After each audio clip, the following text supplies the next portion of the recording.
I am as a GM, and we'll go from there. Now, with that being said, Roger that. all right. How dare you? We are on the Sword Coast of Faerun, Forgotten Realms. This is a landscape of adventurers, of heroes, of damsels, of villains, of all walks of life. And inside this massively sea of swords, inside this location of the world, to the high north, we have the 10 towns, we have the bitterly cold environments. To the very, very far south, we have and the other deep down jungles and environment. But we're going to extend our view into a little bit of a smallish area known around as the Delimbrier Vale. Now, to the north, we have the magnificent cities of Waterdeep. We have even northern of the city of Neverwinter. Then we have, well, Baldur's Gate. We have Candlekeep, all within this area where adventurers, heroes, gods, everyone in between has been involved with. All of us, all of you, I should say, are something of just becoming established. Now, we have a bit of time of gaining a bit of experience, of gaining a bit of knowledge, of being a little more than the standard commoner, of a town guardsman, of a traveling merchant. We have stepped upon that trail to become something more, but that life that many people that do engage in these type of activities are met with a usually brutal end with a sword in the back or in the chest from either assassins, from monsters, or that trap that drove gas into your lungs and had you expire where no one can see you. Many individuals try this life of adventure, not many survive, but the ones that gain the power, gain the renown, and the strength to overcome the obstacles that would challenge most men or women are ones that are known in the lands as heroes, as those that can change the times of war, landscapes, the power they can hold between magic, armies, the very gods themselves. There are a few. Your tale is not told yet, but that is up to you to decide with a bit of luck, a bit of skill. But right now, while we are moving about in this landscape, what I'm curious, what I'm wanting to understand, each individual here, uniquely capable in their own way, why are you here within these magnificent lands? Are you here because you're looking for adventure, power, maybe wealth? Maybe you're here running from the individual or group or state that's after you for whatever means. Maybe you're just wandering because your steps are just taking you to the next opportunity, whatever it might be. Treasure hunting, just seeing the wilds, maybe exploring for ancient ruins that are magnificently distributed around the landscape. Is it the love of water, love of the air, the sea, the ocean, the forest, or the sky, or anything in between? So what I want to know from each of you, one by one, where you might find yourself currently within this realm, this world. Explain to me, please, what your name is, what you look like when individuals see you, and then right now, what exactly might you be doing? And so I'm going to go with a different of order than I typically do, but for you, Matthew, please start this off. Where do you think you might find your character right now? What does your character look like? Opposed of, what do people call your character? Where are you right now? My character is Soy. She is a minotaur. She stands about. She's like 8'3". She's a big old girl. She her pronouns. And she has recently just kind of been like encouraged to leave her herd of other minotaurs, so she's just kind of adventuring on her own, trying to find a new herd to be a part of. So you kind of see her just kind of taking in the sights, people watching, observing, seeing where she might be able to do the most good. She is black and white. She's built like a black and white pattern. She is adorned with like a shield and a mace. If you look closely, you would see that she is a cleric of Hathor. So she's all about the cow. And so, yeah, that is Soy. Okay. Fantastic. Looking for other herds, out leaving your old herd. People watching. We'll get to you in a second. We're going to go next on our list. I'll give the break real quickly to our new players real quickly so everyone else knows what I'm doing. For Mike, since you're is not muted right now, Mike, describe to everyone about your situation, please. Where are you, what you look like, and what are you doing currently within this realm? So my character is Lex. He is a Shadar Kai elf. He's from the Shadow Plane, so he's got pale skin, white he's got dark hair. And he's kind of just wandering right now. He's kind of going through a midlife crisis, if there is one for an elf. Like, I don't know how many hundreds of years that would entail, but yeah, he's kind of just wandering about trying to figure out his next move.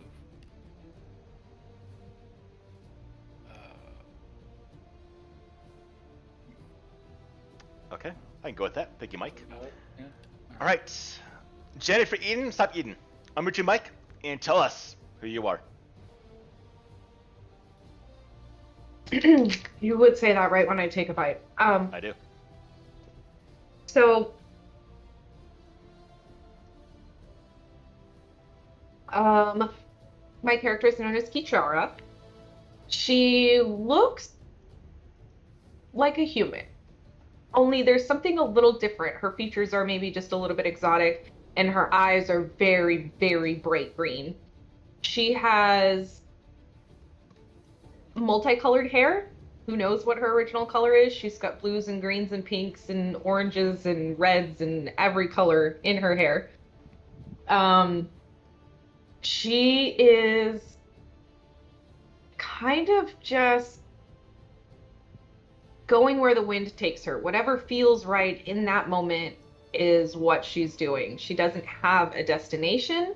She just purely instinctual on where she travels and where she goes and whatever she feels.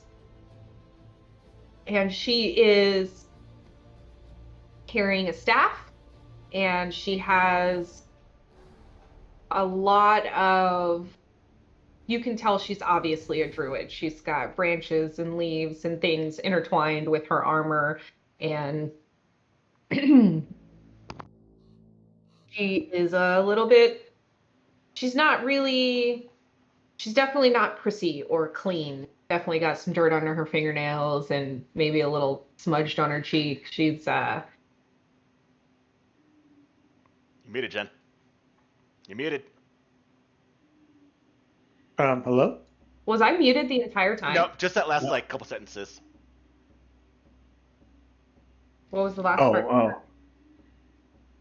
She's got dirty fingernails. Yeah, talk about her. Yeah, that's pretty much it. She's just, very down to earth, literally. Okay, fantastic. All right, nextly, let's go to you, Fripp. Describe your character, please. Okay, my character is a high elf of the moon elf variety, and I'm just your typical moon elf. I got white hair though, of that variety. I've spent most of my time in the forest with my family and learning the ways of the elf and combat and stuff like that. So I'm very good with a longbow. But my family noticed that I had abilities in magic, so they instructed me the best they could. But they're done with me, and I need to go learn more. So I'm headed to Waterdeep to go to school. I'm actually headed to the Blackstaff Academy, and hoping I can. Think I've already been accepted, so I'm just ready to start learning more magic.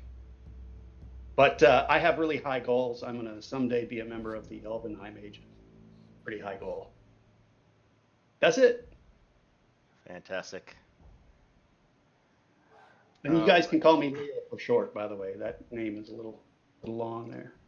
Leo? Leo. Oh, okay. All right. The Sounds character. good. Thank you there, Fripp. And lastly, let's go to Jimmy. Describe your character where he or she might be right now, please. He is he's on the tradeway. That big what's it? Like a road, yeah, the tradeway heading right up to Waterdeep, coming from Baldur's Gate. What you see is he's a sifter barbarian of sorts. He's about 5'6", 5'7", normal height for any human. Yellow eyes, white skin, gray hair all around. But the most peculiar thing about him is he has a tail, a very strange fluffy tail. It's unusual. But overall, he's been on the road, visiting places to place, from 10 towns to anywhere that takes him. He used to be part of an organization 3 years ago, but there was a fallout, so he's now on his own, just living the life. Fantastic. So, Sorry, I don't want to interrupt you, Jimmy. Keep talking. Yeah, that's all I could say of as of him right now. Oh, there is one on. He has his totem on his hip, along with his a wolf skull as his trophy on his. So, as I could say, and he's using a quarterstaff as a traveling stick in his red hood. So, Red Hood reference there. Fantastic. Thank you, Jimmy. Jimmy, one quick question to your character. Does your character look like a human? Like, feature-wise? Yeah, human. Male human. Just 5'7". Okay. Nothing spectacular, just his tail just sticking out. Sounds good. All right, thank you, everyone. Let's continue our little scene here. So, Soy, the Minotaur, walking around, or people watching. Now, question to you, Soy. Are you currently... Where do you think you would be currently right now? Inside a city, in the road, next to a city, in a tavern? Where are you people watching? I feel like she's maybe just enjoying nature, just outside a tavern. Just because she takes up a lot of room, and a lot of fortresses and things like that are not built for the likes of her and taller folk. Because I feel like she can relate to like Goliath and things like that, where not a lot of buildings are built to their size. Okay. So she just doesn't want to like draw attention by taking up too much room. So she just kind of people watching from outside. So the fun thing with that, Soy, is you're not quite accustomed yet to people not being scared by your presence. Now, there's been more situations of you being, for the most part, left alone coming to a settlement, but the fact that your species, being a Minotaur, has on occasion drawn more negative attention than positive in this case. And being around, even though you are massively tall against most individuals, when you're at a tavern, when you're nearby, watching people come in and out, and as you're there, you're seeing individuals that are walking in, and sometimes they pay you attention, some don't. Some say, "Don't talk to that thing. It's gonna gore you." You watch as ones do come out, as you would expect in some situations of a tavern. not under their right mind. And you watch as a group of younger individuals, about, I would say, in human years, 18, 19, 20 years old, you watch as four of them do come out of the nearby tavern. And they are holding each other's arms, backs, jokingly laughing about other things they've been doing, expenditures. And you watch as a couple of them kind of like stop. The rest of the mob kind of stops moving forward as one that's at the far, I would say, left, turns and looks at you, Soy. And you watch as he kind of squints and goes, "Oh, that's a tall cow there." Did you mean a bull? No, that thing ain't right. That thing shouldn't be. What are you doing here, you stupid monster? What? And you get in the sense of your head, this is kind of typical. Some settlements will see you as this. Some will know who you are, what you are, and are okay with it. But you are just arriving as you have been traveling to a new settlement, and you're seeing a group of people that don't know you. And you watch as these four individuals look at you. Come on, that's a minotaur. Don't mess with that. Don't mess with that. No, I can take on a stupid. Look at it. This is us. And you watch as he goes and stumbles around, and he grabs the hilt of a dagger and pulls it out of the sheath, and has to literally take the bottom of it and right up into the front. And he starts to move forward, and the other three individuals say, "What are you doing? No, get back!" And they go to grab him, and he goes, "No, we need to kill monsters. It's minotaur. Minotaurs are bad. We need to check them out. Just check them out." And you're seeing the drunken bravado, the drunken stupidity of individuals under the influence, and the rest of them just kind of go, "If you think this is right, all right, let's go." And you watch as these now four individuals, each individually pull. One has a dagger that you saw. One pulls a club.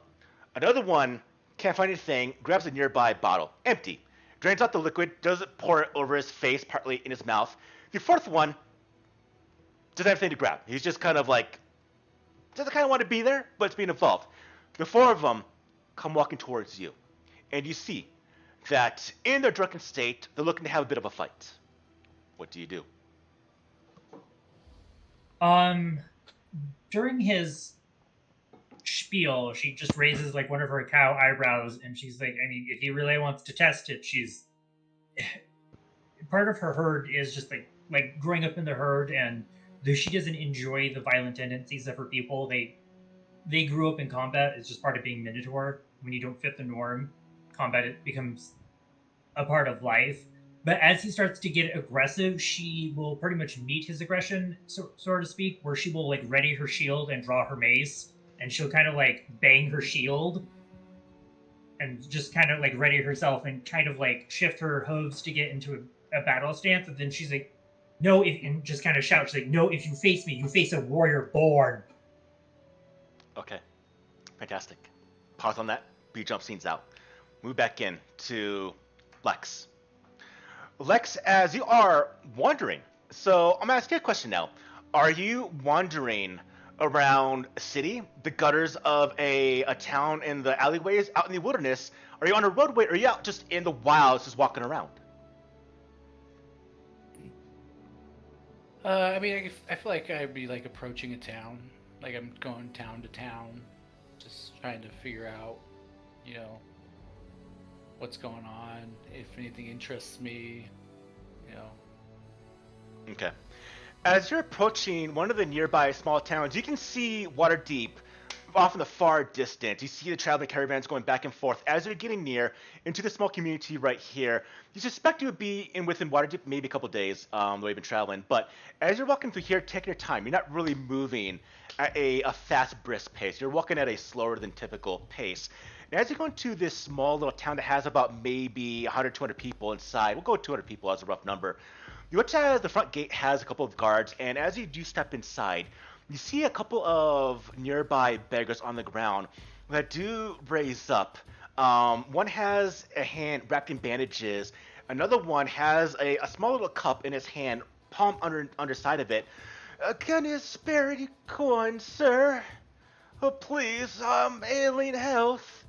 And you watch as they're just kind of asking you for a bit of help. So I'll reach in and grab like a silver piece. Oh, that I definitely don't have 80 gold. Shit, I think I have 20. Don't worry about it. So, What do you do? Yeah. Well, I'll reach in and I'll pull out a silver piece and I'll give it to him. And when I do, like I could see that his hand is injured, right? Yeah. And I'll like reach out and I'll touch him and I'll spend 1 key point to do Hand of Healing. And that'll be like 7 hit points to try and just like as a heal for him to help him on his way. Okay, I'll get to it in a moment. We move back scenes out. We move further in to Kishara. Jenny, you there? Yeah, I'm here. Okay.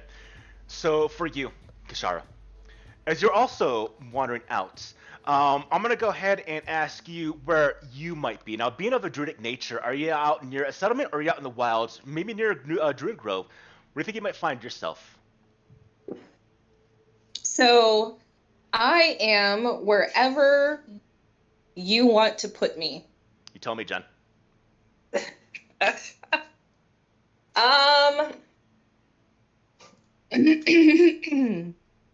Let's say. So Kishara actually likes people. So I can definitely be in a town. Okay. So as you are within a small community, we'll call it, you're within the town. Actually, similar. I'm going to make this easy. I said the word. You're in the same community as Lex. You don't see Lex, but you're in that same town. And as you're walking around, because there is a herbologist here that goes by the name of Redgery. And Redgery, you had on occasion helped out with herbs. And as you're coming by, you're walking past a building where you hear a number of what sounds like animals in distress. Dogs, maybe a couple cats, but you can hear what sounds like animals that are not in a good condition. And with your expertise, you immediately know that something is not right. I will check it out.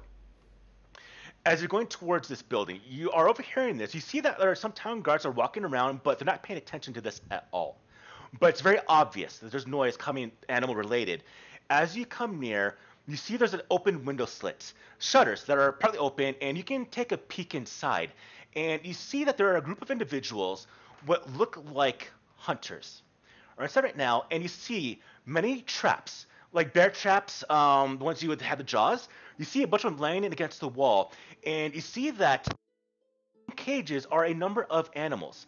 And you're watching as these hunters are talking. Oh yeah, come on. If we end up taking one of these small little pups, use them as a bit of bear bait. It's easier to bring one in besides just using some raw dead animal. And you see they're kind of agreeing about it. And you see there is a mix of about, I would say, 5 kennels that have mixed animals that you realize are being used as bait. Okay. We'll walk in.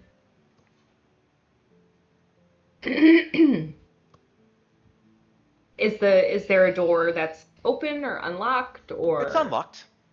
I will open the door and walk in. Okay. As you walk in, they stop, they look at you. Hey, what are you doing over there?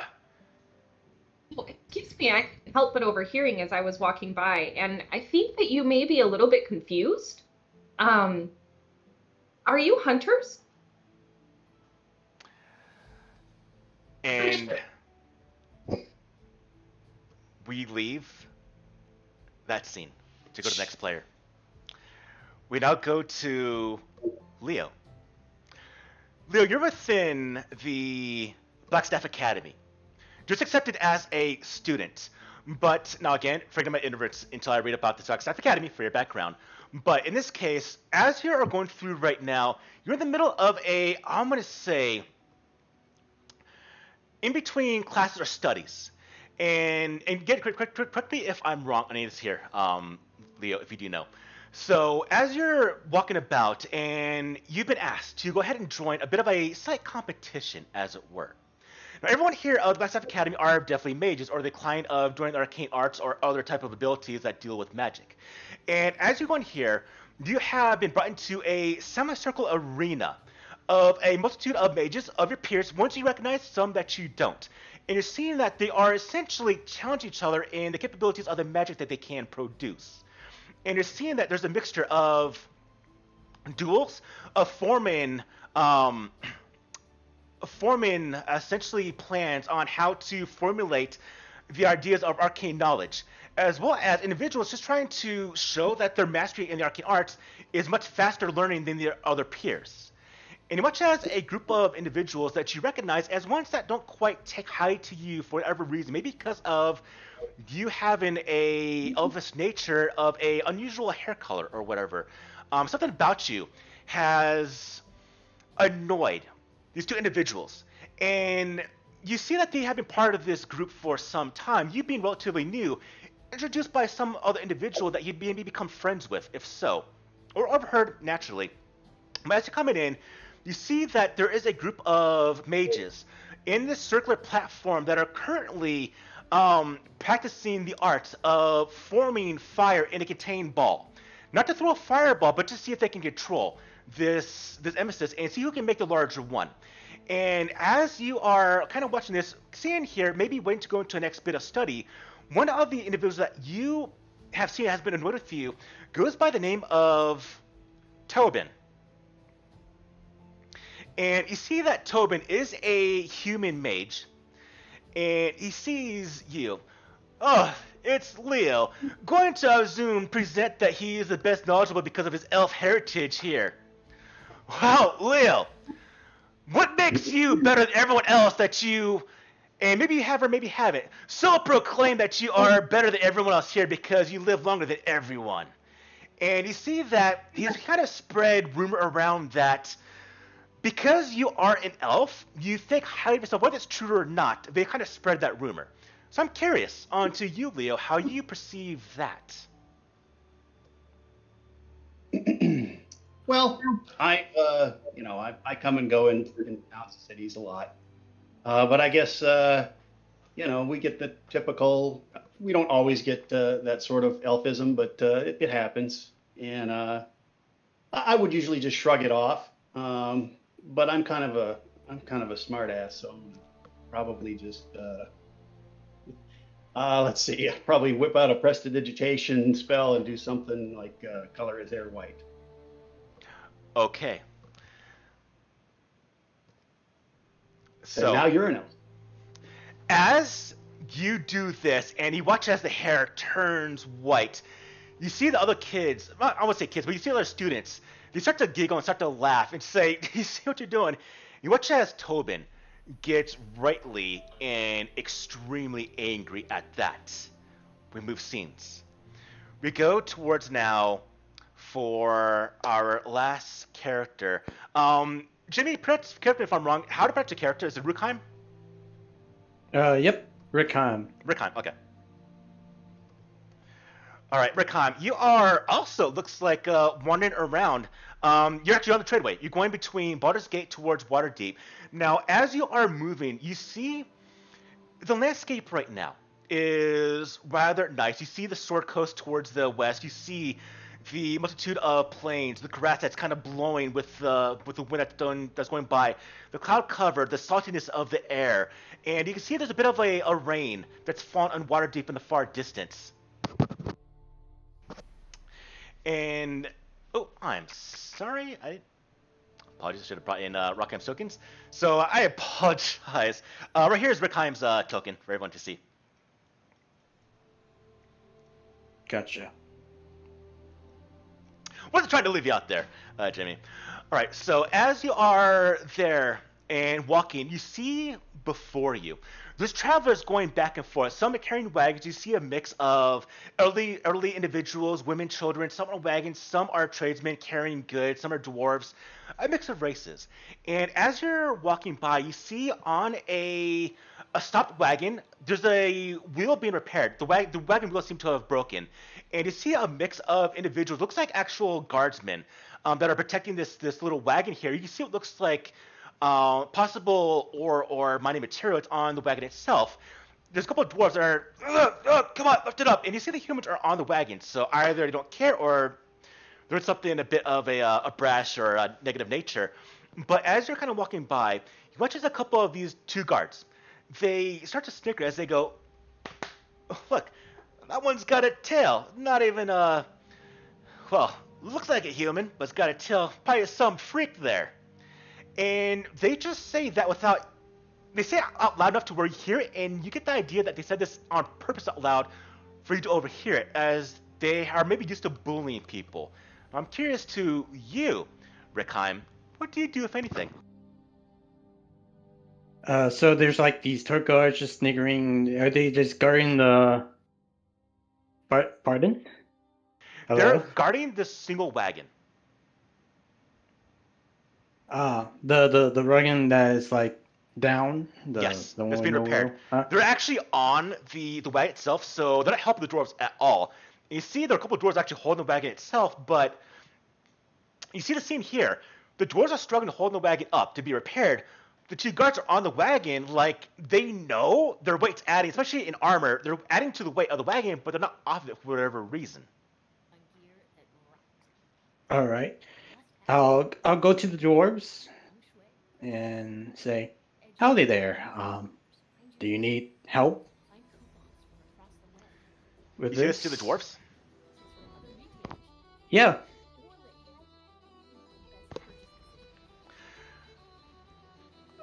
Yeah, I could use some help here. This blasted wagon is a bit, weighty, especially with these fools on the wagon. And you hear one of the guards say, you're paying us good money to guard your wagon, so just go back to work. We're protecting your damn lives in case anything gets attacked here. Mike, turn off your camera real quick. Or not your camera, but we hear your mic coming through with whatever you're listening to. Or Pardon me? something in here. No, not you. It's the mic. Is it? It's above the table. Pardon. Gotcha. All right. So back to you, Rickheim. So you see that the dwarves are struggling. The guards don't care, but the guards have also already said, "Look at the tail on this one. A bit of a freak he is." Are the two guards on the cart? Yeah, they're literally sitting on the cart. Are they like in full gear? They're in chainmail. Ah. Okay, Mr. Dwarf, I'll help. And I'm gonna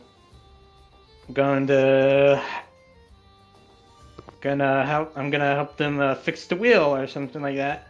Okay. We pull back the scene as you go forward. We'll go back to Soy.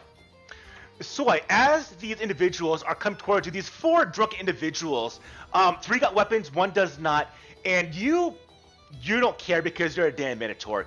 You stand up, you pull your weapons, and you just say, "Come at me." And you watch as the 4 of them just kind of go, hold on, it's a Minotaur, we can take him. You see how I fight those other bulls but they don't fight back. I don't care, I could take this one. And you see that your initial saying doesn't persuade them at all. Now, there's not any skill checks here. So now, if you want, I'm curious. As the drunken bravado, again, pulls them forward against the typical attitude you would expect, they move forward and say, I'll just gut him like a pig here. And much as the 4th one goes, I'm not going to have part of this. No. He sits back and he just stumbles over and falls to the ground. The other 3, with weapons, go towards you, and they go towards you with a threat, I would say. Again, you know that they are definitely inebriated. They're definitely not going to be capable of probably fighting you, but as you move forward, you see in the windows of the tavern, other faces are looking at you. Not wanting to live up to the feral reputation that Minotaurs get, or just probably more animalistic races get. Um, she will try and this is going to be her attempt at a persuasion to persuade them, where she's going to size them up. They're inebriated, things like that, and so she's going to ready her mace. And then she's like, "How embarrassing is it going to look for y'all if 3 of you lose to 1 Minotaur?" Okay. Which means our first skill check of the game. First skill check of the particular campaign. Go ahead and roll me a persuasion skill there, Soy. Oh, not good. Did it come through? It did not. Say okay. Did it not come through? No. Okay. Let me try it now. Are we supposed to be rolling for D&D Beyond? No. Roll from Foundry. Okay. Okay. That will be a quick. That will be quick for me.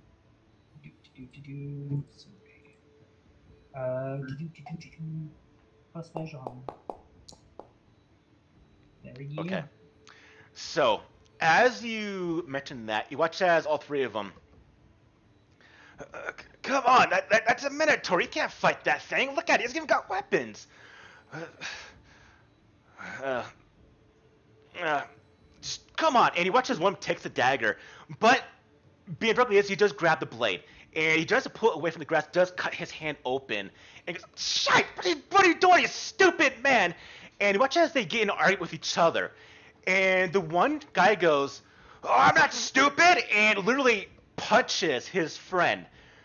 And then before a moment goes further, the rest of them get into a squabble, get into a fight, and they all get into an they get into a wrestling match with each other, and they all just kind of fall to the ground and argue with each other, and you just kind of stand there with the weapons, and that one persuasion to that one guy caused them to infight with each other. Right. Yeah. She's just going to, as if they've got this covered, she's just going to kind of observe it. She's like, y'all got this. You have a good day now. She's just going to walk off to a different part of town. Okay. As you're walking off towards another part of town, you watch as a nearby guardsman holding a spear. He's wearing leather armor. He's got a bit of a cap helmet. Looks at you. Thank you for not attacking them. My pleasure. She's like, I just hope they don't get into any other shenanigans in the meantime. As she's eyeing them as they're probably throwing like some sloppy punches and things like that. So she'll just kind of hope that they don't make a bigger problem, and just. They're used to that. They're a bunch of drunken idiots. But would you indulge me by talking to me for a minute here? Sure. I haven't seen too many Minotaurs walk around, but all accounts from what I hear, they are aggressive, ravageous, and just killing beasts. I expected a Minotaur herd to attack in our little town, not have one walking through, not fighting. Or have I just unheard? Are you unusual, or have I been hearing things wrong my entire life? Well, you know, as my mama used to say, you'll find assholes in every bunch. So you'll find good Minotaurs, cranky Minotaurs, just like you'll find some more warmongery elves. So I mean, there's one for every there's one in every bunch. So, but they can be, but sometimes it's no more than what humans do to each other.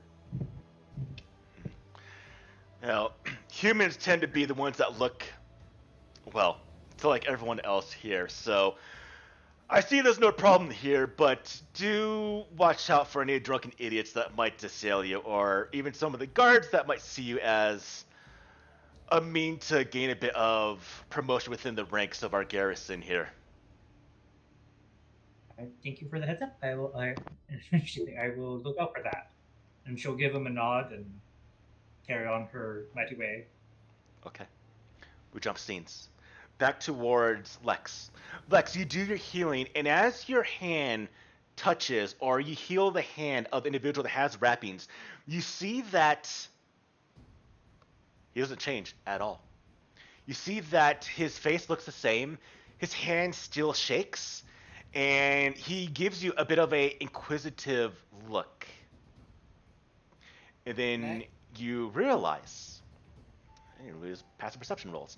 You realize that he's actually not injured at all. In fact, go and give me a perception roll. Second roll of the game. Oh. If I roll terribly, even when I don't roll, just a heads up. So, as you heal the individual, you watch as you're about to take a look, but the other individual that's nearby, the other beggar, the one that has the cup, I should say, or the whatever one he didn't go to, he does kind of stand up, and you can smell the aroma of bad stench coming from his body, uncleanliness, hasn't washed himself, the bad teeth, the bad breath, I should say, halitosis. And he starts to stumble into the alleyway that's right next to all of them. And as he does, he goes, "Oh, sir, do you think you could heal my younger brother? I just saw you healed him here. My younger brother is a little bit injured. He's been a little bit sickly." And he does point where you can't really see, but he points to an area that is a little bit in the alleyway. I mean, I can see what I can do. I mean, I'm not a healer per se, but I can take a look. I know a little bit about medicine. As you step behind the individual that's there that you heal the hand of, as you're going towards where he's pointing, hand a little bit shakily, you don't notice as the guy that you're healing stood up and walks behind you. And as you round the corner where the individual is pointing, you see a basket and nothing else, and then you feel into the lower of your back the point of a blade. "Well, I thank you for trying to heal me, but I'll take that coin you have and the rest of it that you might have as well." Oh. Okay. Yeah, I don't think that's gonna happen. And why not? And he drives the blade a little bit to actually start to puncture you. You feel the little drizzle of blood go down a little bit as he brings in a couple centimeters into your skin. "This is very, very easy. This blade's already inside you. I just have to flick my wrist, and you'll bleed out within moments. Make it easy for yourself." Oh, I don't like making it easy for myself. And I'm just gonna try and do a spin, and just back elbow, just right to the jaw, and try and spin out from the blade. We're going to do a soft initiative. Give me a perception, give me a dex roll.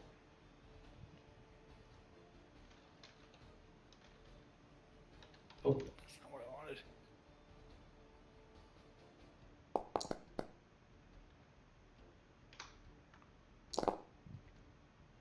Okay. So, describe to me how you get out of this right now. This initial scenario. So, he's got the knife in my back, and I kind of just want to, spin. And when I spin, I want to, try and throw an elbow to the jaw.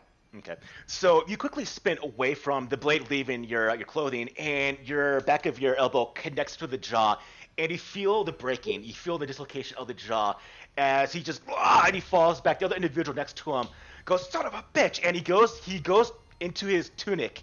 And you realize that when he spreads apart the clothing, it's no longer the clothing of a beggar, the clothing of a individual down on his luck. You see the black leather of very, very well oiled, well kept, the black buckles, the daggers, and you see an individual that is very much not a beggar as he pulls a dagger and lunges at you. Oh, sweet. And as he does, I'm going to do a quick roll.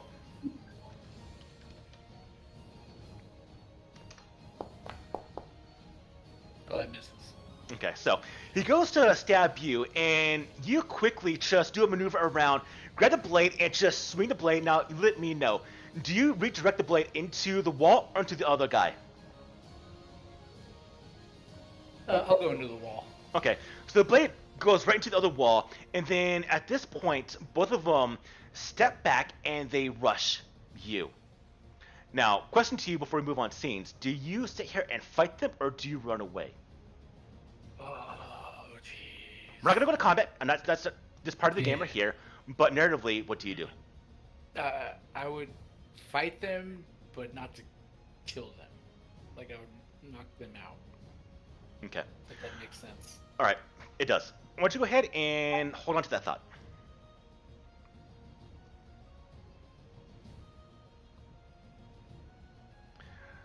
Okay, we now are going to jump onto Kasara.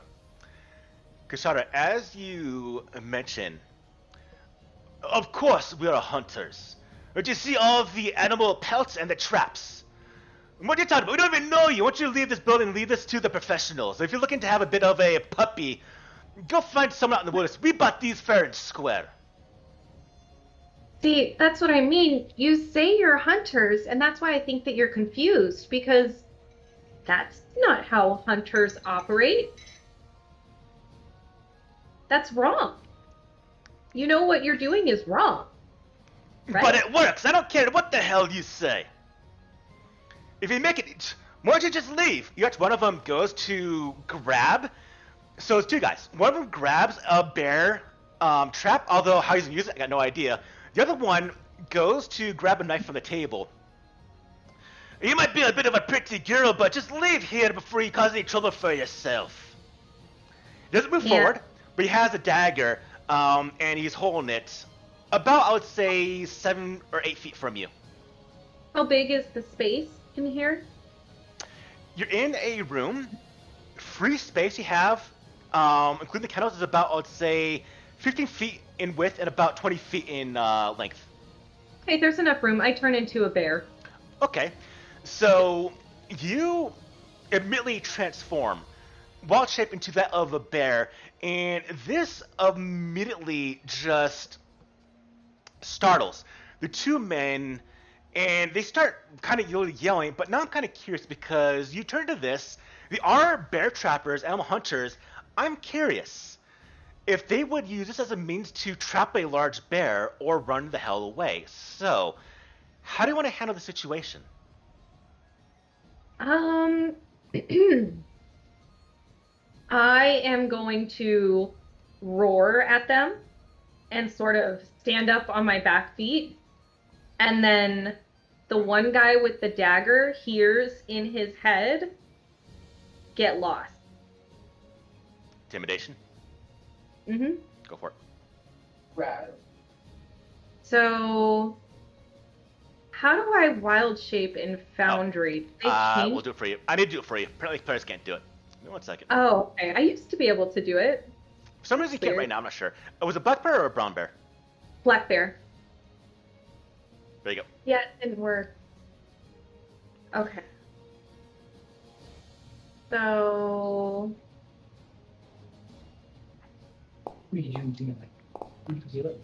oh, it's almost a natural 20. It rolled off of it. Yeah. So they get immediately spooked, especially when you kind of do the roar and then they hear you in their head.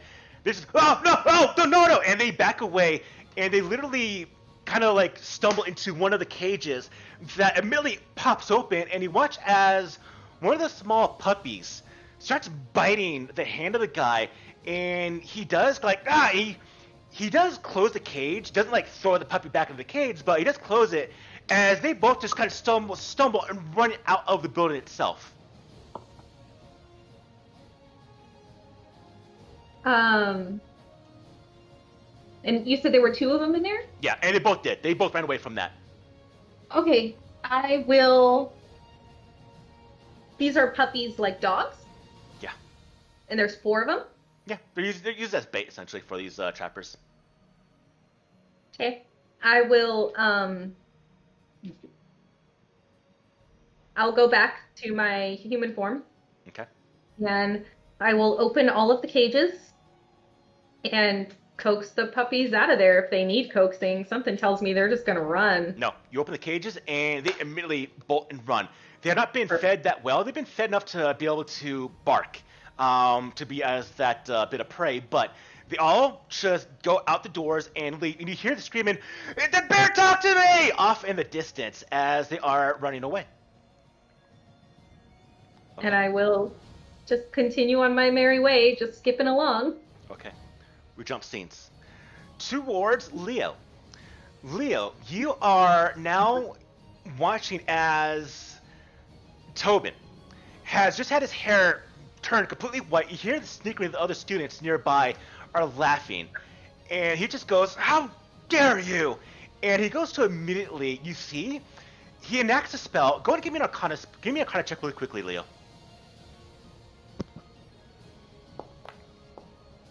Okay. So you watch as Tobin is not been that well established, but what you do see what he's trying to do, he's about to cast, and we're going narrative effect here, maybe a little off mechanics, but he's about to cast Mage Hand to literally try to strangle you from a distance.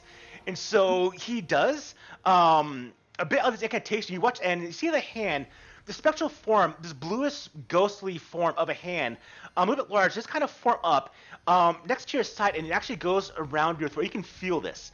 Now, he has typically you can't really do this as a damage type spell, but Tobin is quite well versed and actually expertly trained in the capabilities of doing Mage Hand to do more than the typical individuals can do.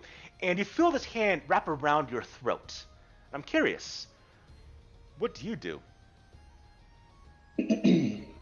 Well, can I talk? Or You am can. I strangled enough? He's about to strangle you, but you can talk. All right. Hey, Tobin, take it easy. It was just, you don't want to hurt me, you'll get kicked out. I'm That's not what I going to said. be kicked out. I won't be kicked out. I have a reputation here. You're just a damned elf. And much as other people here, other elves that are around the place go, "What the?" and literally say, "What the fuck?"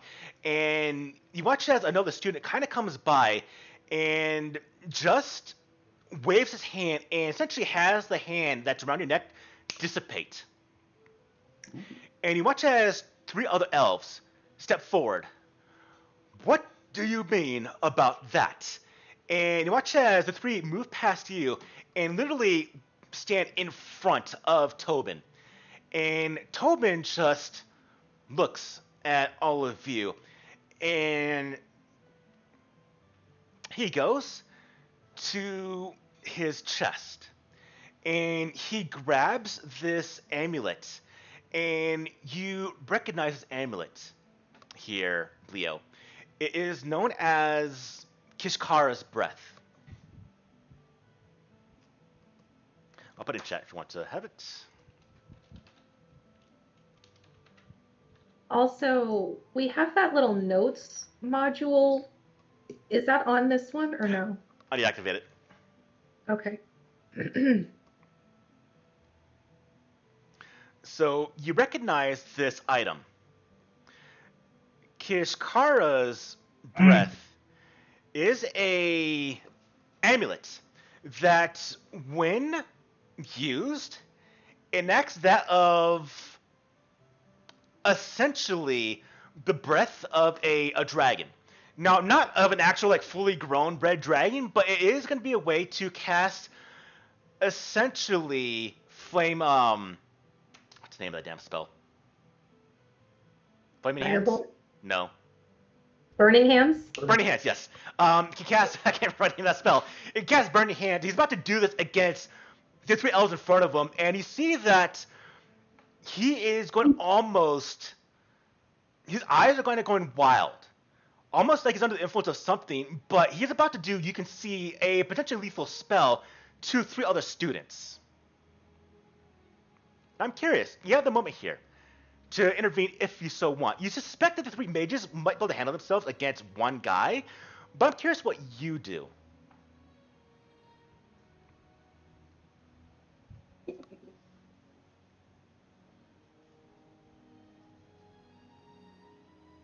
Yeah. Tobin just doesn't know when to quit, does he? All right. So, yeah, I don't know if I have time to really talk him out of this anymore, do I? You can try, by all means. Show me what you want to do. Don't do it, Tobin. Don't do it. You'll regret it. Just put it away. We'll walk away. Nobody will care. They'll stop laughing tomorrow. Everything's fine. I'll turn your hair back the same color. What would you know about regret? You live to 400 or 500 years old. We only live to about 80 or 90 on a... You have all the time to know. We don't. And you spend that time however you want. I'll spend the time however I want. You better make the best of it while you've got your 80 years. Just walk away. You suspect 60 more, or what he's going at now, like 5 more years at most. Go ahead and give me a persuasion roll, please. Sure.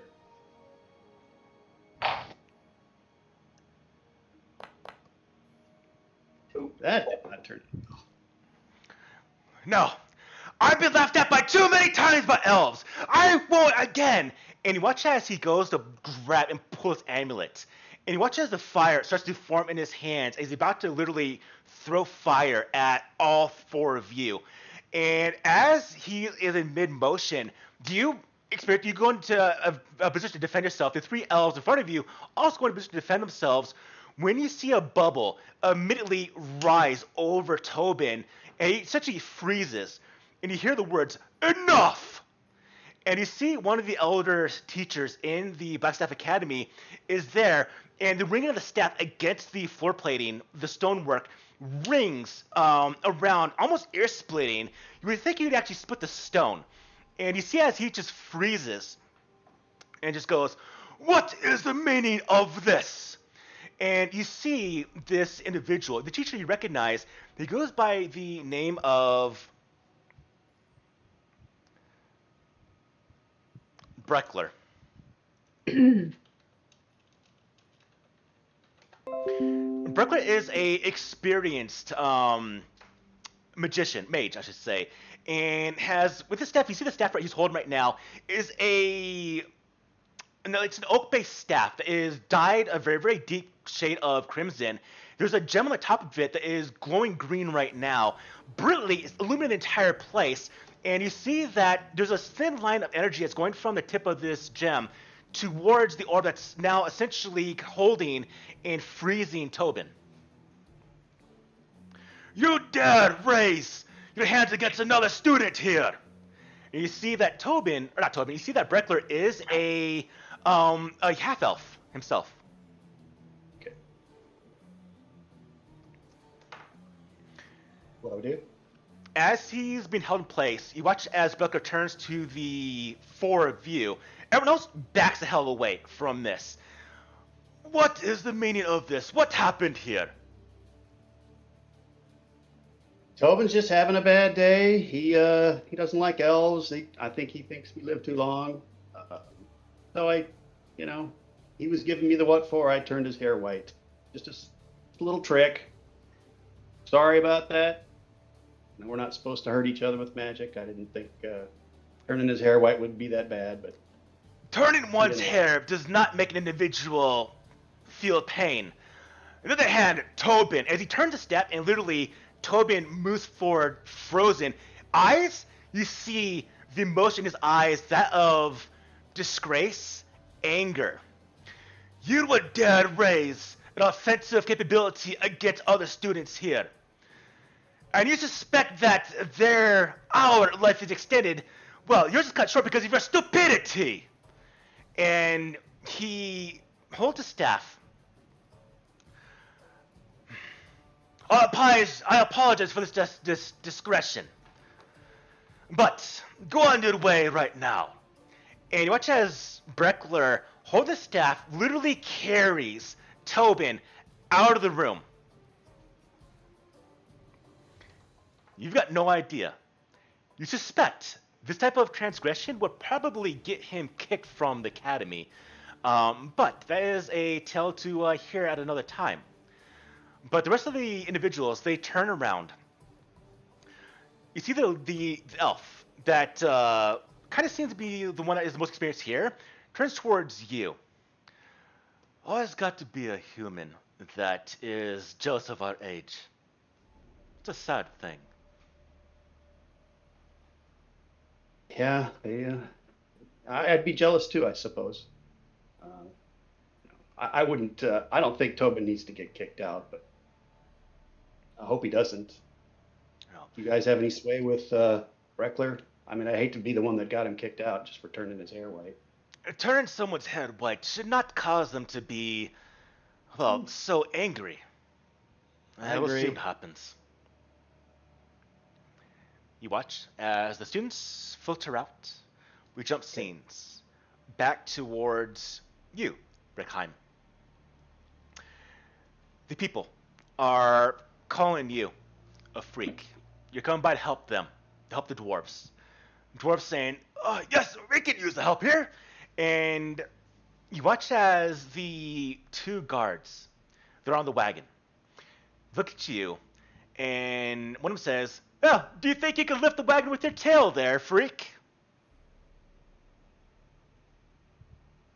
Well, let's see.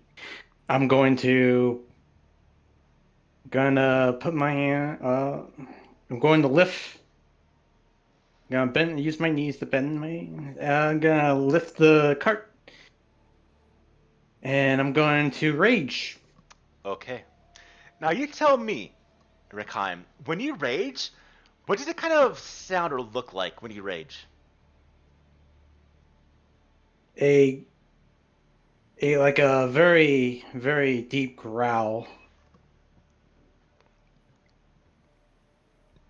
See, I could. There we go. Okay. And I'm gonna lift the cart up and see if the doors could put the wheel in there. Give me a strength check at advantage. Roger that. At the athletics. Oh wait. Oops. Roll me one more time. One more time. Oh, no. Okay. So, as you go into your rage and you hear there that roar from you, you watch as the guards kind of like, "What are you doing?" And one of them actually goes to help, doesn't pull the blade though, but you come by and you start to grab the cart and start to lift it. But it's not as easy as you expected. You expected, and you've probably been used to actually lifting things rather easily, but it's what's inside the wagon that actually kind of gives you a bit of pause. You ultimately do pull the wagon upwards, but it's not as fast as you expect it to be. We're just doing a fill forward here. And the dwarves, "Oh, thank you, those damn fools, because we pay them, think they Hurry. can just step on us."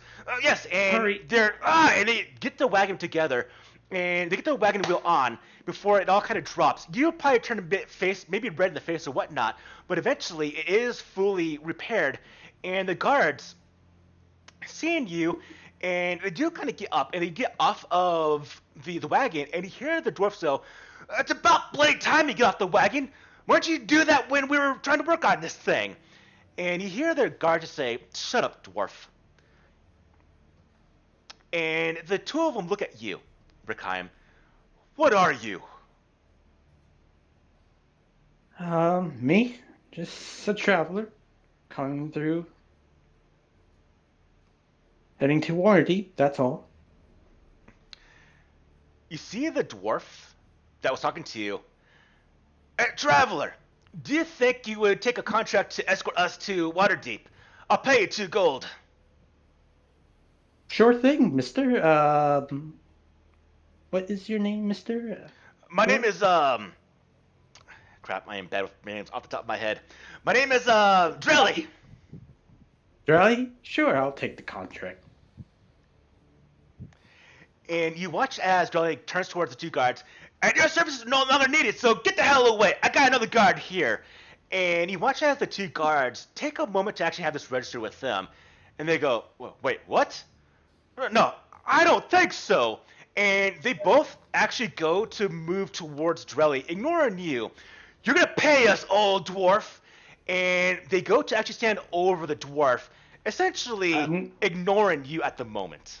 I'm gonna block them. I'm gonna use my whole body to stop them in front of I forgot his name. Darn it. Drelly. Drelly. Dury, yeah. But Jet. That's enough, you two. I believe it's... You two should stop right now. We don't Why? want to execute... Do you really want to do it? Do you really want There's to do two this? of us. There's one of you. We got weapons, armor. Do you? Well, you got a stick. Do I now? And at that moment, I'm just... Is there other people around here? There's some that are. There's a bit of a crowd nearby that's kind of watched this unfold. Like maybe 6 or 7 people. I suggest you stop right now. I do not escalate this. Walk away now. How much you're getting paid, you two? The dwarf owes us 4 gold total. So both of you, full gold, right? Yes. All right.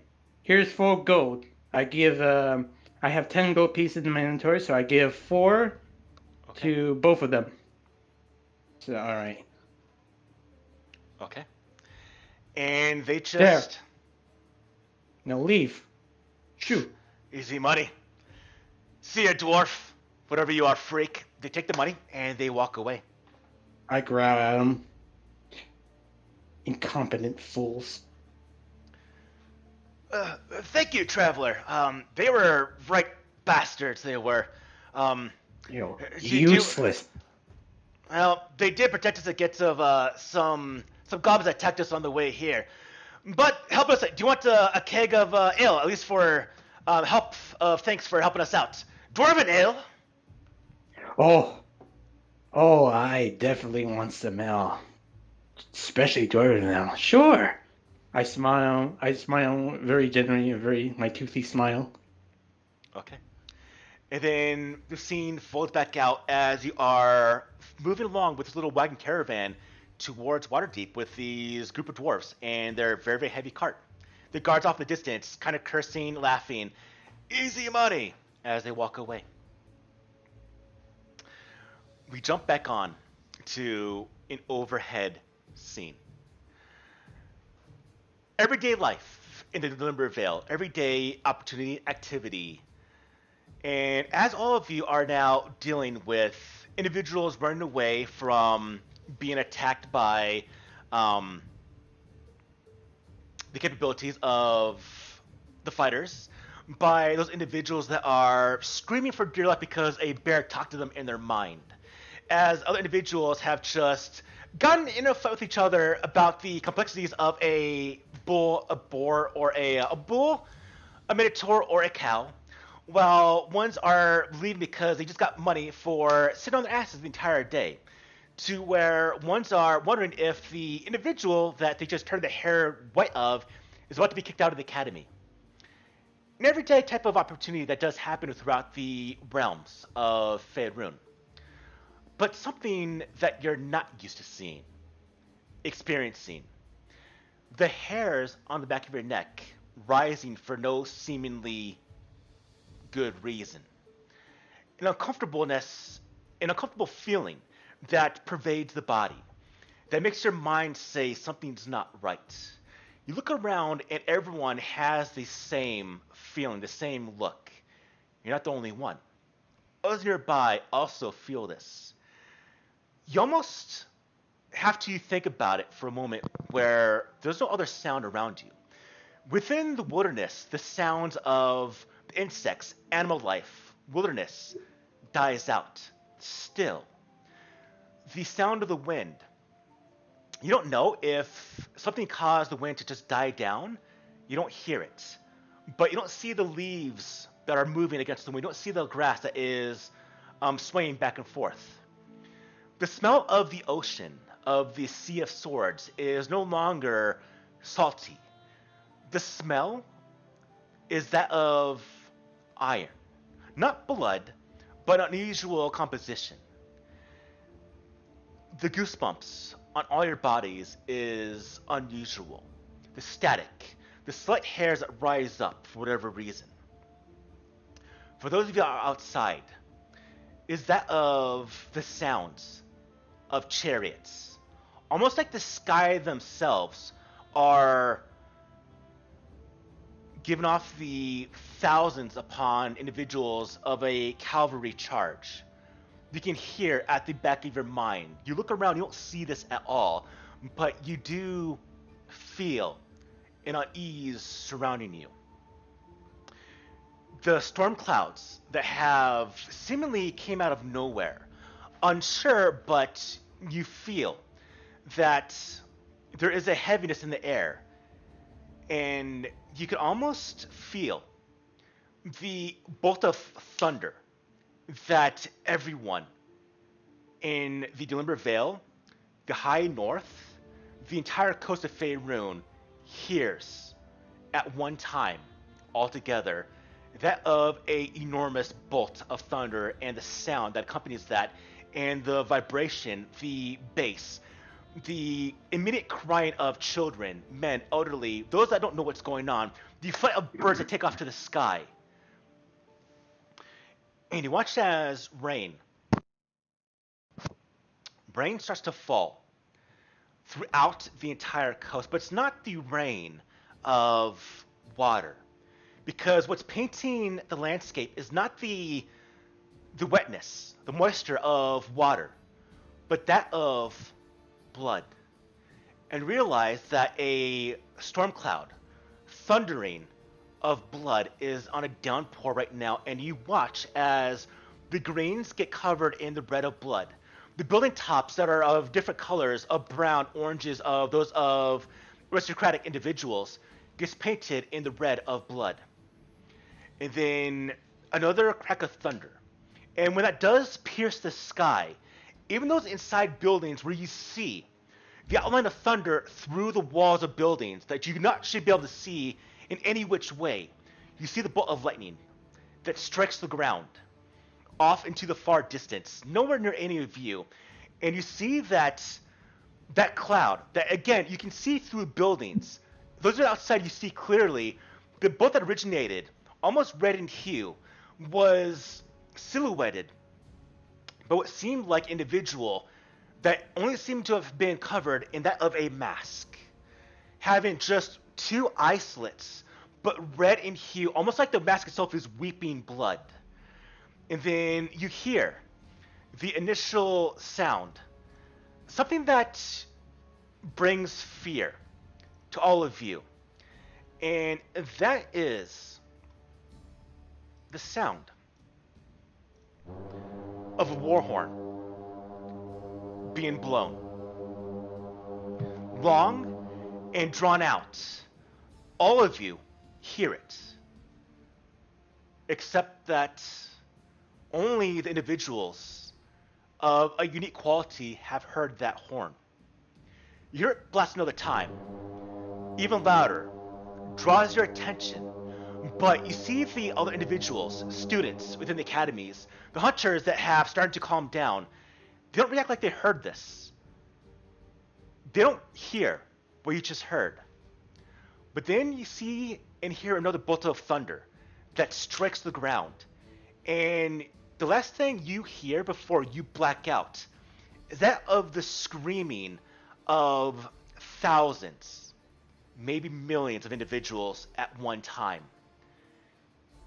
Your head spins in dizziness, and then you black out. Each and every one of you. You don't feel the embrace of the ground falling against your cheek. You don't feel the hands that might grab you before you fall down. You just black out. And that is where we're going to do our pause for today's game. About 10 minutes. When we're done, we'll come back to the second part of this introduction. Oh, dang. Roger that, DM. I'm definitely getting robbed. Good job, everyone. Loving it so far. We're back. Indeed, indeed. Loving it. See you guys in 10 minutes, 12 minutes. I gotta get my Four. Four. I feel like an old man.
Where are you playing from, Mike? We are from Arizona. Yeah. Me and Jenny used to live in Vegas. I was born and raised in Vegas. That's where me and her met originally. We used to work together. And then we kind of went our separate ways. And then I got into D&D and we talked about, like, I actually messaged her about a video game that she used to play. And she said, yeah, I don't play that anymore. I play D&D. And then I was like, oh, I just got into this. Yeah. And then I went off. Where are you from? I'm in Austin, Texas right now. Nice.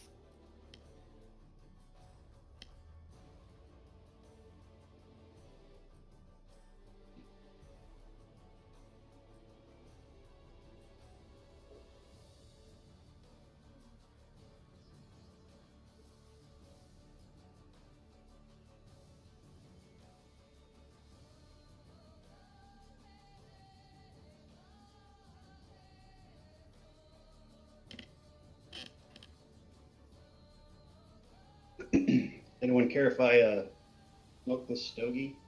Hey, you do what you do, man. All right. I sit here and vape the entire time, so. Vaping's a little more socially acceptable.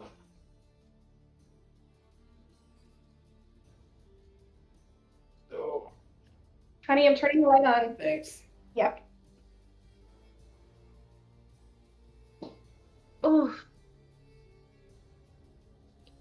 What do you guys think so far? Good storytelling. Love it. I'm loving it. Pretty interesting. I liked kind of getting to see like everybody how they interact with their own little situations. That was fun for me since we're all kind of new. Hey. Yeah, it was funny. We were just outside talking about that. She was like, I can see you're not playing your normal character where you just kill people, huh? Yeah. Like, yeah, I'm trying to be less murder hobo-y.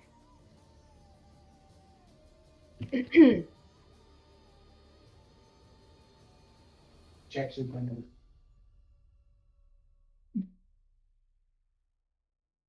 Internal conflict. Yeah.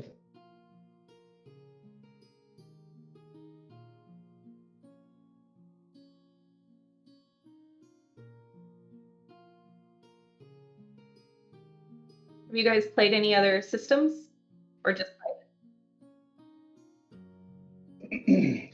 Roll 20. Just 5e, man. That's it. That's all Yeah. I know. Yeah, 5e. I was thinking of doing Pathfinder, but it's quite It's a lot. complex.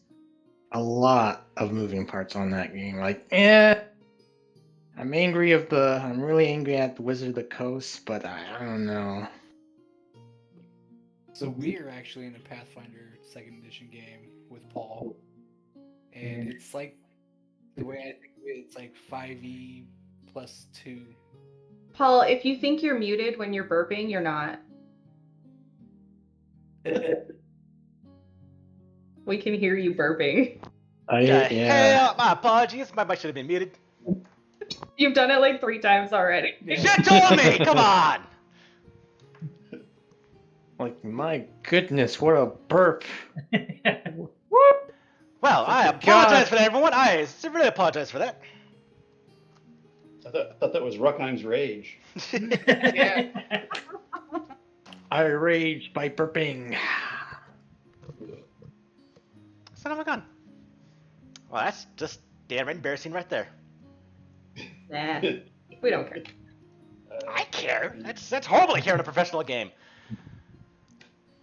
It's what it is. A little, yeah. Did you get a different headset or something, Paul? No, the same thing. You kind of sound like you're in a fishbowl. Yeah, that might be why you think you're muted when you're not. Yeah, I think something's going on with your headset. Y'all be okay if I refresh my computer real quickly? Hey, don't you do? Yep. All right.